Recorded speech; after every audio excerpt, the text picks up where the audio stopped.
أنا عيني زغللت خالص، يا رب تكون فراولة وفيروز سمعوني.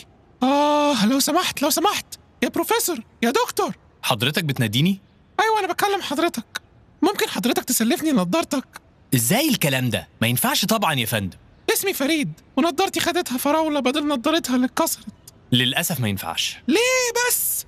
أنا مش هاخدها أكتر من 5 دقايق وهرجعها لحضرتك على طول، ما تقلقش. لا طبعا يا فريد ما ينفعش، عشان انت مش هتشوف بيها كويس لأنها مش زي مقاس نظرك. مش كل النضارات بتوضح الرؤية وخلاص. بس كل واحد له مقاس نظر خاص بيه، ممكن يختلف من شخص للتاني. فانت لو لبست نضارتي اللي غالبا مقاسها مختلف عن مقاس نظرك، الصورة هتبقى مزغللة، عشان الضوء لما هيدخل عينك هيتجمع قبل الشبكية أو بعدها، إنما مش عليها بالظبط.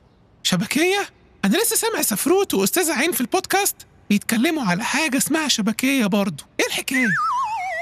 سفروت إيه وبودكاست إيه؟ تعالى أنا هوريك الشبكية بالميكروسكوب الرباعي المتقدم. حظك حلو، إحنا كنا لسه بنفحص شبكية عين. بجد يا دكتور؟ واو، أنا متحمس أوي. اتفضل بص كده، شايف إيه؟ شايف حاجات شبه المثلثات وجنبها حاجات شبه المستطيلات. أيوة تمام، مظبوط. الحاجات دي خلايا يا فريد. المثلثات دي خلايا لو دققت فيها هتلاقي كل واحدة فيهم شبه الجزرة، ووظيفتها إنها هي اللي بتقدر تلقط الضوء الملون وتخلينا نشوفه، عشان فيها صبغات، يعني مواد ليها ألوان بتتفاعل كل صبغة فيهم لما ضوء بلون معين يصطدم بيها. والمستطيلات دي برضو خلايا، لو دققت فيها هتلاقي كل واحدة فيهم شبه العصاية، ووظيفتها إنها بتلقط الضوء مهما كان بسيط وخافت، عشان جواها صبغة بتتفاعل مع أي ضوء مهما كان لونه، بس مش بتقول لنا لونه إيه بالظبط. يعني الخلايا اللي شبه العصاية بتخلينا نعرف إن في ضوء، والخلايا اللي شبه الجزرة بتخلينا نعرف لون الضوء ده إيه بالظبط، صح كده؟ ممتاز يا فريد. والخلايا اللي شبه العصاية بتورينا الضوء حتى لو خافت وبسيط جدا. عارف كمان حيوانات كتير عندها عدد قليل قوي من الخلايا اللي شبه الجزرة، وبالعكس عندها الخلايا اللي شبه العصاية كتير جدا، فمش بتعرف تميز بين الألوان كويس، زي الكلاب والقطط، وكمان البومة اللي بتقدر تشوف بالليل بالرغم من إنه الضوء قليل جدا. ياه، سبحان الله، دي الخلايا دي مهمة قوي. هو احنا عندنا كتير منها؟ تعرف في كام خلية منهم في العين الواحدة؟ 100 مثلا أو 200؟ أكتر بكتير يا فريد. ملايين الخلايا متجمعين جنب بعض، مكونين غشاء رقيق اللي بنسميه الشبكية. كل خلية بتلقط ضوء بلون معين، بتبعت إشارة لخلية عصبية متصلة بيها، والخلايا العصبية دي بترتب الإشارات وتوصلها للعصب البصري اللي موجود خلف العين بالظبط، واللي بيوصل الإشارات للمخ. فالمخ يقول لي يا دكتور عبد السلام، اللي انت شايفه قصادك ده يبقى فريد اللي ساب نضارته لأخته مانجا. تقصد فراولة يا دكتور؟ أيوة فراولة. طب لو الضوء ما تجمعش مظبوط عند الخلايا الشبكية، هل هتعرف توصل الإشارة مظبوط للمخ يا بروفيسور فريد؟ لا طبعا يا دكتور. هو ده بقى اللي النضارة بتاعتي ممكن تعمله لو انت لبستها، عشان هتخلي الضوء يتجمع في مكان تاني غير مكان الشبكية بتاعتك بالظبط. عرفت بقى ليه ما ينفعش تلبسها ولو 5 دقايق بس؟ عرفت يا دكتور، بس أنا لسه مشكلتي ما اتحلتش. خايف أجي أروح البيت ألاقي نفسي في كوكب العجايب. عجيب كوكب العجايب. يا أستاذة عين من فضلك ما تسيبنيش حيران كده. أنا لسه معرفتش اشمعنى في الكسوف الشمس هتبقى مضرة. يا سفروت، حاضر.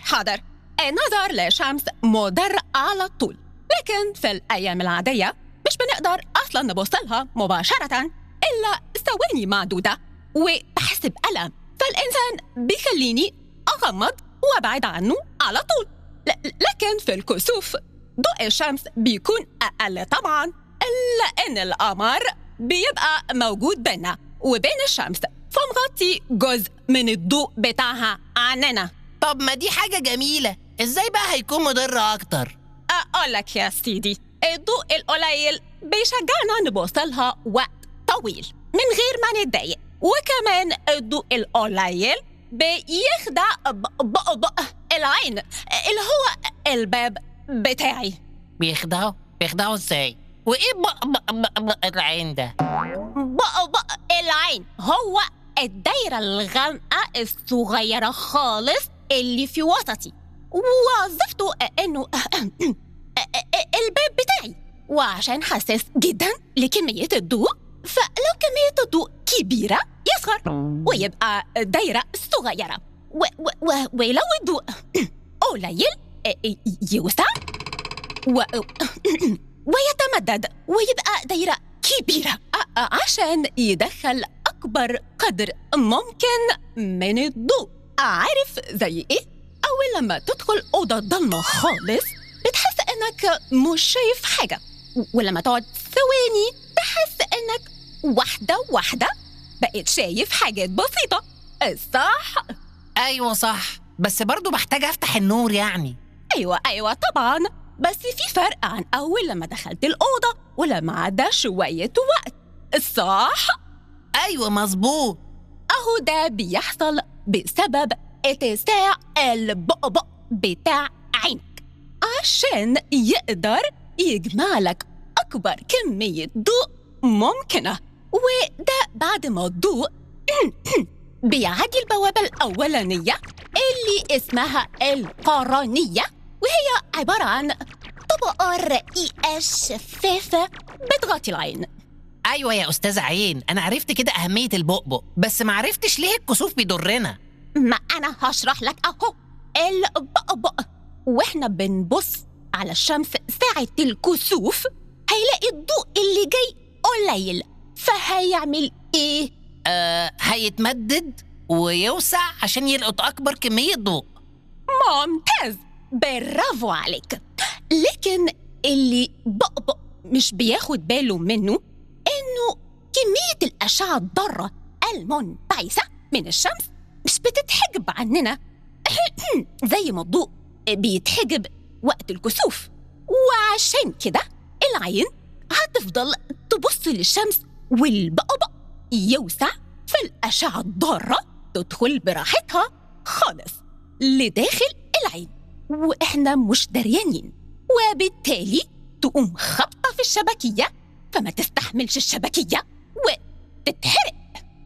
انت عارف حتى واحنا بنبص من خلال التلسكوب لازم نركب غشاء معين على عدسته علشان يحجب الأشعة الضارة عن عينينا واحنا بنبص من خلاله. يا خبر، ده أنا لازم ألبس نظارة الكسوف وما أقلعهاش أبدا. متأكدة إنها هتحمي عيني من الأشعة الضارة؟ أيوة، ما تقلقش يا سفروت، هي مصنوعة من مواد بتمنع الأشعة الضارة، ولازم تسيبني بقى عشان ألحق أخد نظارة قبل ما يخلصوا. ما تقلقيش، لو ما لحقتيش ممكن أديكي نظارة الشمس بتاعتي. يا خبر، لا، أنت عايز تحرق شبكيتي؟ لا لا لا يمكن طبعاً، النظارات الشمس العادية مش بتمنع الأشعة الضارة دي. عجيب عجيب عجيب عجيب. كوكب العجايب. الكسوف بدأ، يا رب سفروت يكلمنا. تيريرين. أيوة يا جماعة، الكسوف بدأ. أنا شايف القمر بيتحرك وبيبدأ يحجب الشمس واحدة واحدة. المنظر بديع سبحان الله. بعد ما كانت الدنيا منورة بدأ الضوء يخف، بيقل أكتر دلوقتي وكمان أكتر. يا خبر، الدنيا ضلمت كأننا بالليل. سبحان الله، في دقايق اتحول النهار لليل. انتوا سامعيني يا جماعة؟ أيوة يا سفروت، احنا سامعينك كويس قوي. أنا دلوقتي ببص بالتلسكوب. إيه الجمال ده؟ التلسكوب مبين لي إزاي القمر بيمشي واحدة واحدة والشمس بتبدأ تظهر من وراه واحدة واحدة. عجيب عجيب عجيب. كوكب العجايب. ايه ده؟ فراولة؟ فيروز؟ انتوا ايه اللي جابكم؟ جينا عشان ننقذك، قلقنا عليك. ليه بس يا جماعة؟ ده أنا مستمتع جدا بالميكروسكوب الرباعي، ولسه الدكتور عبد السلام هيشرح لي إزاي الميكروسكوبات بتشتغل عشان تقدر عينينا تشوف الحاجات الدقيقة اللي ما تقدرش تشوفها لوحدها.